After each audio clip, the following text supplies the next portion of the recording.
lumalakas yung katawan niya kapag gumagawa siya ng palayok.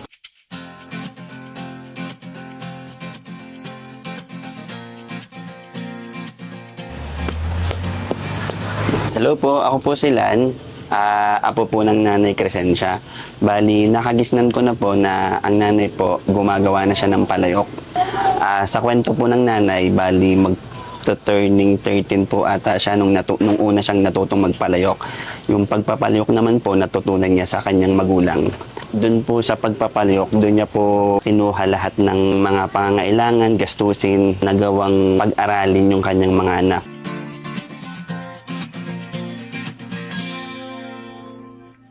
Ako po bilang apo ng nanay, malaki po yung naitulong ng nanay sa akin. Lahat na yata ng sakripisyo ginawa ng nanay.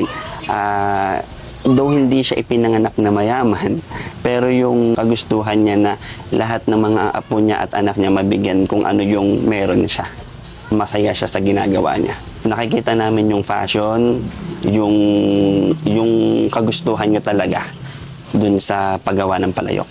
Hanggang ngayon, gumagawa pa rin si nanay ng palayok kasi ang lagi niyang sinasabi sa amin, lumalakas yung katawan niya kapag gumagawa siya ng palayok. Kapag naman nangihina siya, ang lagi niya lang sinasabi sa amin, magagawa ulit siya ng palayok para lumakas yung katawan niya. Natutuwa siya every time na makikita niya kaming umuwi galing sa trabaho.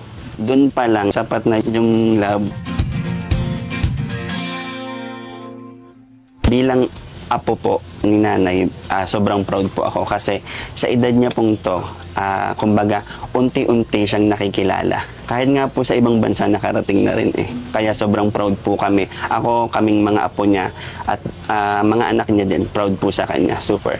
Patuloy pa rin nating tangkilikin yung sistema ng sinaunang palayok para po hindi mawala sa kahit bago na yung henerasyon ngayon, andun pa rin yung paraan kung paano gumawa ng palayok.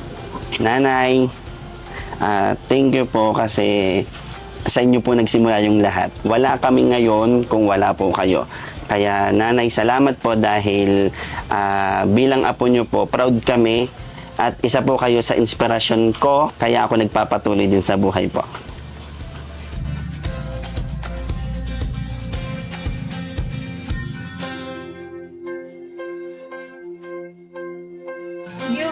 Nanay, okay na.